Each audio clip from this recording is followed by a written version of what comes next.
Après une année 2020 digne d'un film d'Hollywood, nous voilà partis pour une nouvelle année. Qui dit nouvelle année dit des nouvelles bonnes résolutions.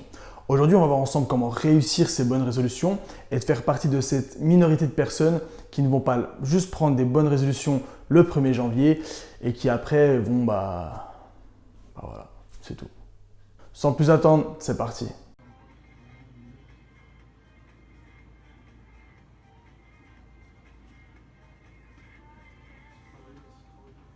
Aujourd'hui, on va voir ensemble quelles sont les clés pour réussir au mieux cette nouvelle année. La première étape va être de se fixer des objectifs. Les objectifs ont deux principaux critères. Le premier, c'est qu'ils doivent être extrêmement précis.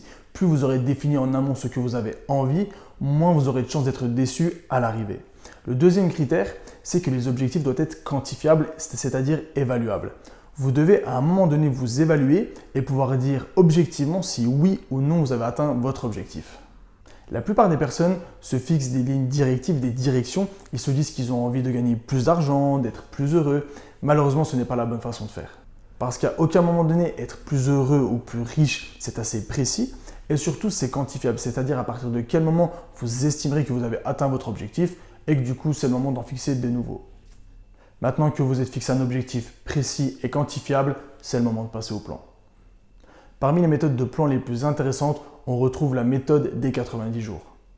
L'intérêt de la méthode des 90 jours, c'est qu'elle vous permet à coup sûr d'atteindre votre objectif dans l'année.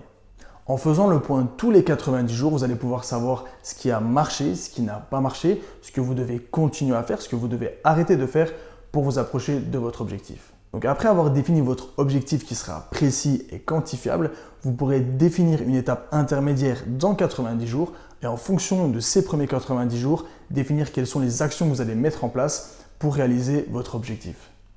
La deuxième étape la plus importante va être de créer des routines. La plupart des personnes commencent l'année en étant extrêmement motivées, mais la motivation étant un état émotionnel, ça signifie que vous pouvez en entrer et sortir à tout moment.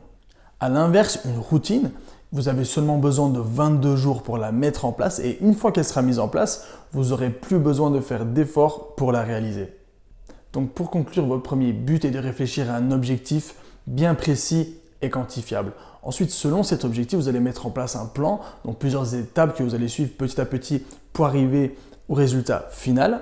En plus de ça, vous allez mettre en place des routines, donc des actions que vous allez réaliser quotidiennement, ce qui va vous permettre de rester productif même quand vous n'aurez finalement plus de motivation.